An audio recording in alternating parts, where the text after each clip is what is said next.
The ocean is massive. 71% of the Earth's surface is covered by salt water. Despite its size and the impact on our lives, the ocean remains a mystery. More than 80% of the ocean has never been mapped, explored, or even seen by humans. A far greater percentage of the surfaces of the Moon and Mars have been mapped and studied than our own ocean floor. NASA's budget far exceeds the budget of the NOAA, the National Oceanic and Atmospheric Administration. And the reason for that is that the ocean at great depths is characterized by zero visibility and extreme cold temperatures, and crushing amounts of pressure. This makes it extremely difficult and expensive to build vehicles that are fit to go in such areas. The ocean is one of Earth's final great frontiers. It's fun to imagine what all could be out there. It's such a great mystery, and scientists believe there could be more than 90% of undiscovered species in the ocean.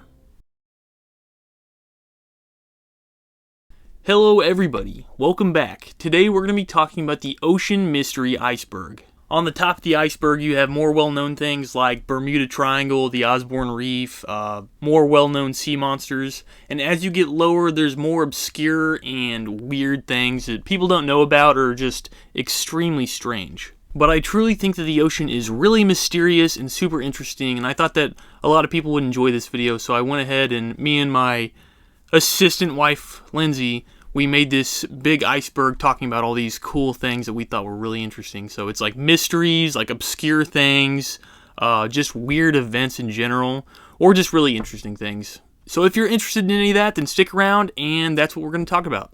I'm just going to be doing like quick explainers of each one, so just bear with me, and I'll try not to rant too long on the individual things that I really think are cool, but it might happen.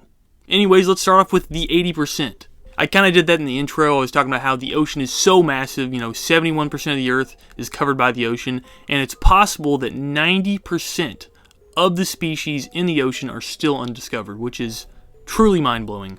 The Great Pacific Garbage Patch. This is a garbage patch that's a whole bunch of debris that's collected in the North Pacific Ocean. It's the largest accumulation of ocean plastic in the world. It covers the estimated surface of 1.6 million square miles, which is twice the size of Texas, 3 times the size of France if you're from Europe, if you're not American. This massive plastic is roughly 80,000 tons.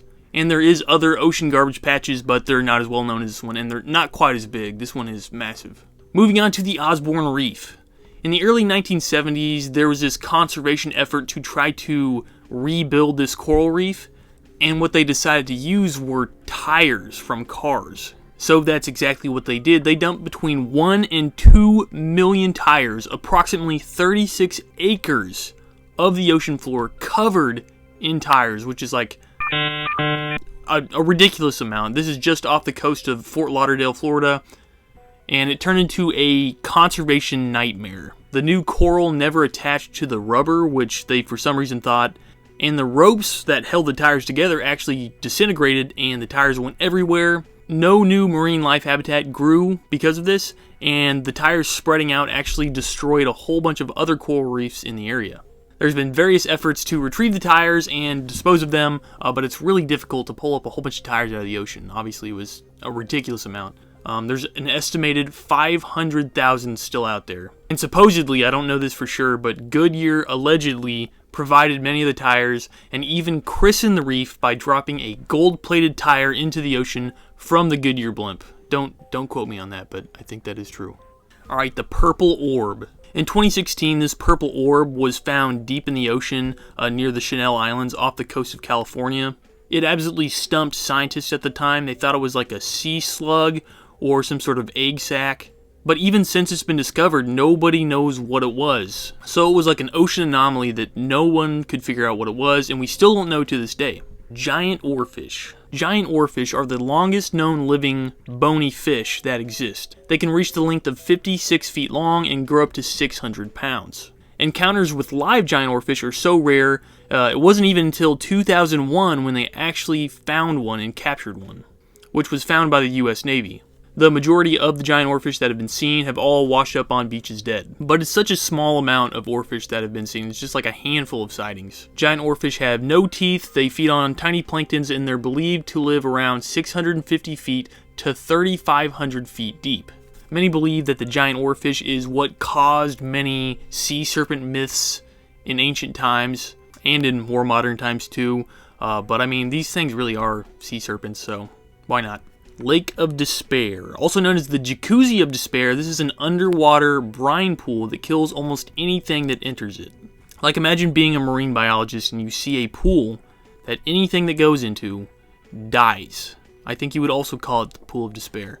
It's located in the Gulf of Mexico and measures about 100 feet in circumference and reaches 12 feet deep. It's roughly 3,300 feet below the surface also, so pretty deep. It's 5 times saltier than the surrounding seawater, and it contains methane. So it's so dense that it doesn't mix with the rest of the water.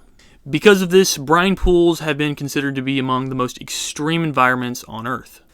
Sea monsters. Mythical sea creatures have been all throughout history, and even into modern day. They've been characterized as floating spirits, or humongous beasts, or even like supernatural human-like creatures, like the Ningen. Wherever you are in the world, I'm sure there's been a tale or story of a sea monster close to you, which this will be covered further down the iceberg. There's a lot of sea monsters that people don't think are real that definitely are. During the age of exploration, seas were being charted all over the world, resulting in legends of sea monsters like suddenly arising. There's some claims that sea monsters will feed on humans or even take down entire ships, which maybe they can. Others are that they can enchant humans and that few escape to tell the tale, so that's why we don't really know what they are or where they came from. Were these simply fun stories, or were these events based on factual evidence? The 400-year-old shark. You guys may have heard of this. The oldest shark to ever be recorded was a Greenland shark at nearly 400 years old. It set the record for the oldest vertebrate animal to ever live. The way that the scientists were able to calculate how old it was by taking proteins out of its eyes and then doing radiocarbon dating. Many people believe these sharks really are this old, and it really is amazing if they are, because that means they would have seen the creation of America, the American Revolution, the building of the Taj Mahal, the building of the guillotine, a lot of crazy stuff in history. Pretty crazy. Moving on to Tier 2. Up first, we have the Bermuda Triangle. This is a mysterious section that goes between Florida, Bermuda, and Puerto Rico. It's a triangle area, obviously. For centuries, the Bermuda Triangle has captured the curiosity of everybody who learns about it. I don't know about you guys, but I remember hearing about this back in elementary school and thinking that there was a teleporting place that where you went into, you would just disappear. I definitely thought that was real. I'm pretty sure it was explained to me that way, so I feel like a lot of people don't know about this, but Christopher Columbus was sailing through the Bermuda Triangle. He was in the Atlantic Ocean in 1492, and he reported to have strange sightings. He saw stars appear to move across the sky, and a light that was like a candle moving up and down in the distance. He said that when he asked his crew about the light, it vanished and reappeared many times. But the most unusual thing that Columbus said that he saw was a glowing object coming out of the water and shooting towards the sky. Many people think this may have been a light from another ship coming from shore, or something like that. Another mystery about the Bermuda Triangle is the Ellen Austin cargo ship. The crew aboard this ship found a boat drifting along inside of the Bermuda Triangle. They decided that it had likely just been abandoned, and the captain ordered 4 members of his crew to board the boat and sail it to New York. However, on the 3rd day of sailing, the crew were said to disappear from the boat. When the captain ordered a new crew to board the small boat, they disappeared too. We still don't know why these disappearances occurred. Some scientific explanation point to there being an area that's prone to tropical storms and make it difficult to navigate, and there being hard places to get through because of shallow coral reef systems in the area. Hitting these could cause massive damage to the hulls of these ships, and people may have just jumped ship. Another explanation is that ships or planes are destroyed by pockets of flammable methane gas that are known to exist in large quantities underneath the sea. Other people say that maybe lightning or electrical spark could ignite these huge methane pockets and cause ships or planes that are above them to just sink straight into the sea without a trace. There's a lot of cool mystical theories about it, like how there's sea monsters in the area, or that this area is where the lost city of Atlantis is, so that's why they go missing, because they have really advanced technology. But I personally think Atlantis is somewhere else, which we'll get into later. Alright, moving on to the green flash. The green flash is a phenomenon that is actually real. In Pirates of the Caribbean, when Captain Jack came back from Davy Jones' locker, there was a green flash, and that's when he came back. And in mythology, it's the same way. When a soul leaves Davy Jones' locker, that's when it's said the green flash happens. But in reality, what happens is an optical phenomenon. It's a mirage or a disposition of light. As the sun dips below the horizon, light is being distributed through the Earth's atmosphere like a prism. So as the light passes through the ocean spectrum, some of the flash of green can be seen for a few seconds. You can see this actually anywhere you can get a clear view of stuff like that, like the horizon, like at the ocean or on a plane, or just anywhere you can see like the tops of, mountain tops and that sort of thing. There's an old proverb that goes, "Glimpse you are the green ray, count the morrow a fine day." Thank you for adding that. Atlantis. Atlantis is a mythical island nation that was written by the ancient Greeks, actually by Plato, back around 2,000 years ago. According to Plato, Atlantis was a naval power located beyond the Pillars of Hercules, which is the modern-day Strait of Gibraltar. I think that's how you pronounce it. They conquered many parts of the Western European nation and Africa around 9,000 years ago, according to Plato. He also stated that the founders of Atlantis were demigods. So they're said to be really, really powerful, have a lot of technology that no one else had back then. Many people believe that Atlantis was a metaphor for nations that were really powerful, or just stories about demigods, that sort of thing. But there's a lot of people out there that believe that Atlantis is genuinely real, and that it is the Eye of the Sahara. So there was these guys recently on Joe Rogan. They talked about how Atlantis, very likely if it was anywhere in the world, it was the Eye of the Sahara. The reason that these guys, they're like really deep researchers on Atlantis, the reason they think this is because there was this guy, Pomponius Mela, I think that's what his name was. He did map making back in Greek times, and he depicted Atlantis as being right there in the Eye of the Sahara, which is modern day the Eye of the Sahara Desert, which is really, really cool. They also think that this was Atlantis because the Eye of the Sahara has red, black, and white stone in this ring-like area that all surrounds the city, which the story of Atlantis also has the pillars, which were like the levees or whatever you want to call it, also having red, black, and white stone. So that's super interesting. And then one more thing that makes them think that the Eye of the Sahara is Atlantis is because of the geography of it. The Atlantis story said that there was the mountains in the north, and the mountains are in the north of the Eye of the Sahara, like exactly in the north, and that there's a canal running to the south, which is exactly like the Eye of the Sahara as well, which is really crazy. So in the story of Atlantis, Plato says that the super technologically advanced city all was destroyed and sunk to the bottom of the ocean in a single day because of catastrophic earthquakes and floods. But to this day, no one has truly proven where Atlantis is or if Atlantis really was real. I think it was, and I think we need to find it. Moving on, the sea monster of Daedalus. I found a couple cool things concerning this monster. The first account was in the 19th century by a warship of the British Navy. It was named the HMS Daedalus. In August 1848, Captain Macquah of the Daedalus and several of his officers said that they saw a sea serpent. The vessel sighted this enormous serpent between Cape of Good Hope and St. Helena. The serpent was said to be swimming with its head 4 feet above water, which is really high, and then the crew believed there was another 60 feet behind it. So it was like 64 feet long, which is massive. They said it was like dark brown, it had a yellowish white color around its throat, and was moving about 14 miles an hour, which is pretty fast. 7 members of the crew said that they saw this thing, and they saw it for like 20 minutes, so that's a really long time. Another crew member said that he thought it was like a lizardy serpent thing. Many biologists today think that it was just a whale, but there is something in Greek mythology that talked about a creature just like the Daedalus, and according to myth, this sea monster was like a gigantic beast that lived in the Mediterranean Sea and terrorized sailors and fishermen, so that's cool.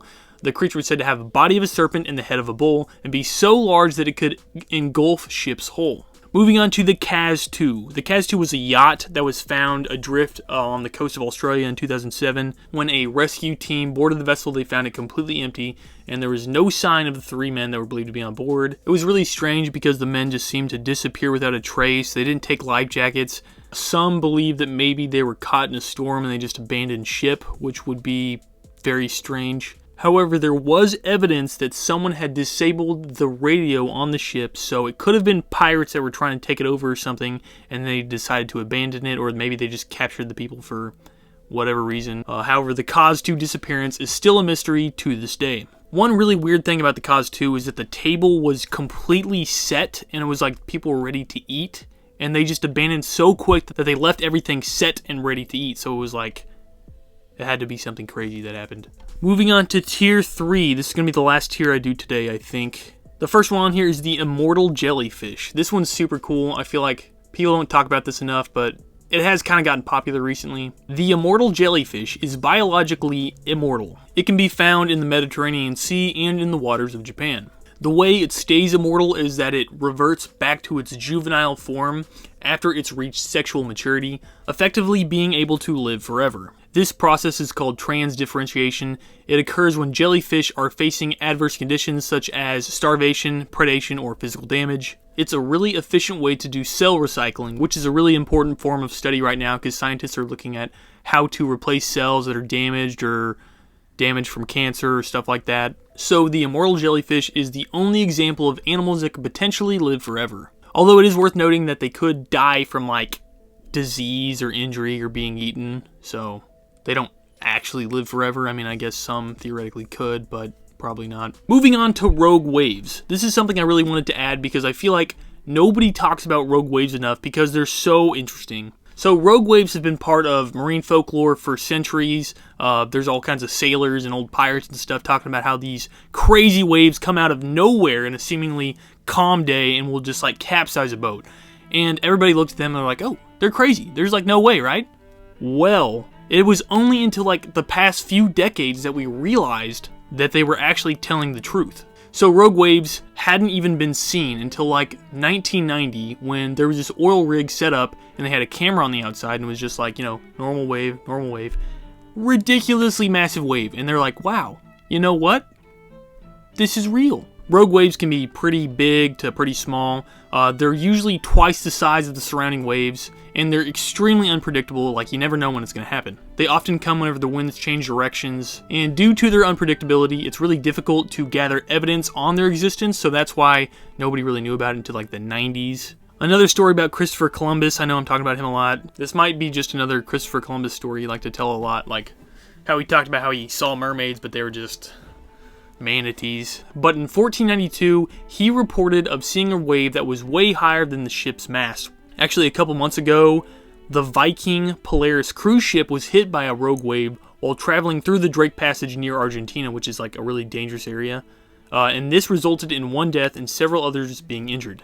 A 4-story tall wave that briefly reared up in the Pacific Ocean off the coast of Canada in 2020 was the most extreme version of this freaky phenomenon that was ever recorded. It was 3 times the size of any waves around it, and it could have been really, really bad if it hit any ships. But this phenomenon is really rare, and ships are just not built to withstand these waves, so maybe that's what happens in the Bermuda Triangle. Maybe these oil tankers and big ships that are really not made to sink because they're hit by waves that are not meant to happen. Next we have the Mary Celeste. This is probably the most famous ghost ship story of all time.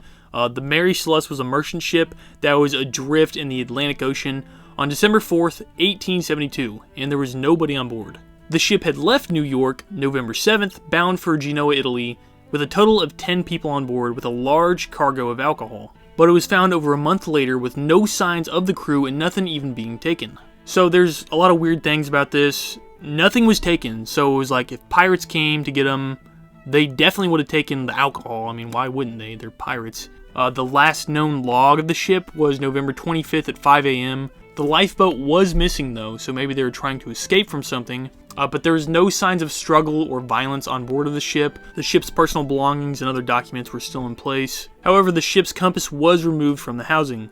And there was a large quantity of seawater that was found in the ship's hold, but I mean, back at that time, there was a lot of water that usually got into the ships and it wasn't that big of a deal. But there was no evidence of any leaks or damages to the ship, other than scratches being on the front of the hull, which could have been a sea monster. The mystery of what happened to the Mary Celeste has still never been solved, but there's many theories that have came throughout the years. Some believe that the ship was abandoned due to a mutiny. And others think that the crew may have gotten lost at sea or killed by pirates, but I mean, the pirates would have taken the stuff, and if there was a mutiny, why wouldn't they just take the ship? Others believe that the ship was deliberately abandoned due to problems or emergency, like the alcohol. Sometimes the alcohol could pop or like do little explosions whenever they're traveling, but these sailors should have been used to that. So it's still a mystery. Nobody knows why. I watched Win Nagoon had a video talking about this, and it was really good. He did a good job explaining that. You guys should watch that if you haven't. The Devil's Sea. This is something that many people compare to the Bermuda Triangle because of its high incidences of ships and planes disappearing under mysterious circumstances. This is an area of the sea where a whole bunch of disastrous events have happened, going all the way back to the 13th century. The leader of the Mongol Empire said that he sent a fleet of hundreds to possibly thousands of ships to Japan in hopes of conquest. However, an estimated 80% of his fleet was destroyed due to a typhoon in the area of the Devil's Sea. Another time in 1944, there was a Japanese pilot during the war who was having a weird experience during heavy combat during the U.S. forces. Toshiki Lang claims that he caught sight of a huge sea monster as he traversed the Devil's Sea during an aerial battle. He said that this serpent-like monster quickly swam through the waters and had its head above water, and that it had two triangular wings that helped it navigate through the churning waters. This creature was supposedly 150 feet long. This is super interesting because there's a Chinese legend that dates back to like 1000 BC talking about this giant dragon that inhabits this part of the world in particular. Many planes and ships have gone missing in this area or have wrecked due to unknown reasons. Many theories suggest that this area may be prone to rogue waves or other natural phenomenon that causes ships or planes to go down, while others believe that it's just like human error or whatever. But it's a lot like the Bermuda Triangle. Up next, we've got Bigfin Squid. This is the largest bigfin squid, 21 feet long. It's freaking horrifying looking. I included this in the iceberg because it was really scary looking, and I thought you guys would find it interesting. Since the 1980s, there's been about a dozen sightings of these things, but it's so deep in the water that almost no one even sees it. They have these super long tentacles that are at like a 90-degree angle, so it gives them this creepy appearance. It's believed that they hold them like this so that they can drag them across the ocean floor and grab food with their tentacles. There was this really popular recording of one that was in the Gulf of Mexico, where it was at this really deep oil rig where it caught this video of one. It was really creepy. I probably am showing it to you right now. But it was also on Joe Rogan. They talked about it, and it was really cool. Anyways, it's just a creepy monster. It's just weird that these things exist and that we just accept them as squids, even though they're monsters. Next, we have the world's oldest mammal. Do you guys know this one? It is the bowhead whale. So there's one particular bowhead whale that has a really cool story. In the early 2000s, there was this Alaska indigenous hunting party that found fragments of a harpoon lodged in the shoulder of a bowhead whale. There was a biologist present with this group, and he presented this to a lab to be dated.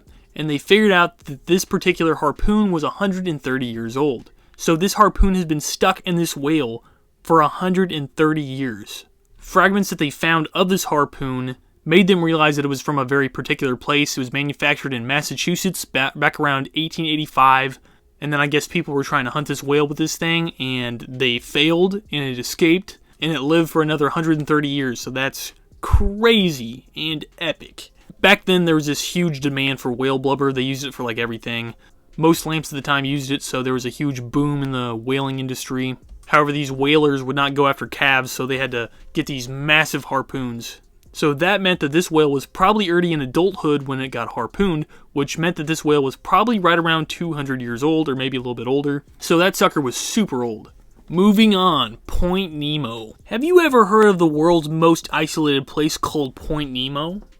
I had a video that did really popular about Point Nemo, but it's the most isolated place on Earth. There's no point on Earth that's further from land than Point Nemo. It's actually so isolated that if you were there alone, the closest other people to you would be the people on the International Space Station as it goes overhead. It goes around like pretty fast over the Earth, so they would come over every like 90 minutes or so. I think that's right. Which they would be 258 miles from you, and the closest other people to you would be 1,600 miles away. Super far away. So the fastest time anybody has ever got to Point Nemo was 15 days. So if you needed help, they could probably get to you a little bit faster, but roughly 15 days is how long it takes normal people to get to Point Nemo. It's really far away. It's really out of the way. To get there, it would be the equivalent of driving 2/3 across the United States. Another interesting thing is that the bloop noise was actually heard really close to Point Nemo, which is something that we're going to talk about later. The bloop is a super interesting thing. One other interesting thing about Point Nemo is that this is close to the Lovecraftian city of Rayla, which is this sunken city in the South Pacific Ocean that is the prison of this entity called Cthulhu. So many people relate the bloop in Cthulhu and say that the bloop is Cthulhu, but we'll get into the bloop later. We'll talk about it. But that's it for this video. Thank you guys for watching. This is a 3-part, I think. Yeah, this is a 3-part series. I just did 3 tiers on this one because it was getting kind of long. My wife wrote a lot of the script, so thank you to Lindsay. She did a great job. But I'm really excited about this series. I think it's going to be really great, and there's a lot of really interesting things further down. This was kind of like the building factors of the whole iceberg, so I'm glad I did this video, but the stuff we're going to do later is super interesting. I just want to say that I haven't been doing many videos lately because I've been traveling in this RV with my wife. It's been really awesome. We've been traveling for like the past month roughly, but we started a little vlog channel where we're doing our travel stuff. If you guys want to see that, I'll link it below. I was trying to do this series before we went scuba diving. Me and my wife, we got scuba certified, and I was wanting to show footage at the end of the series. I'll do that at the end. I'll do a little bit of scuba diving footage at the end of the series if you guys would want that. But it was really awesome. Scuba diving. If you guys haven't scuba dived, you should try it out and then maybe get your scuba certification because it is really awesome. If you can afford it, it is worth it, every cent. It's a little bit exhausting, but man, it's crazy. It's so unreal down in the ocean. But anyways, if you guys have any input on the video, drop it in the comments and just follow for more because this is going to be a great series. I hope to be doing more YouTube videos. I know I've been slacking, but I'm definitely going to do more. But thank you guys for watching, and hit follow or hit subscribe for the next one. Bye.